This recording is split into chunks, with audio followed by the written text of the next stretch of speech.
Eesti meistrivõistluste 2026 juuniorite finaal on lõppenud ja minu kõrval seisab värske Eesti juuniorite meister Marite Isakar. Marite, palju õnne sulle! Aitäh!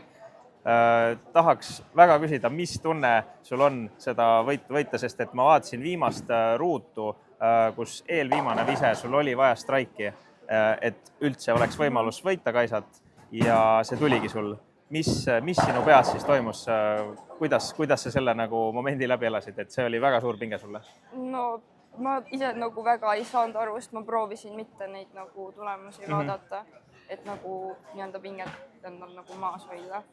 Aga see eelviimane oli see, kus ma sain aru, et mul on võimalik oma esimene võit saada, sest ma pole mitte kunagi varem võitnud midagi.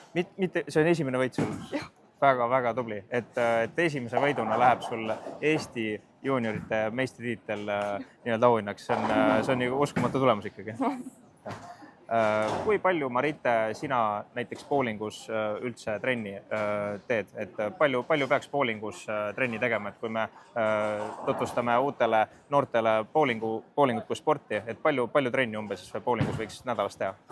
No isiklikult mul ei ole kooli kõrvalt aega üldse trenni teha. Nii et ainus trennis mul ongi need võistlused, aga ma proovin käia enne võistlusi ikkagi trennis paar korda, aga muidu ei käi.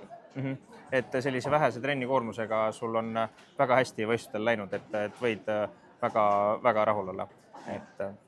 Aga aitäh sulle, Marite, veel kord palju õnne!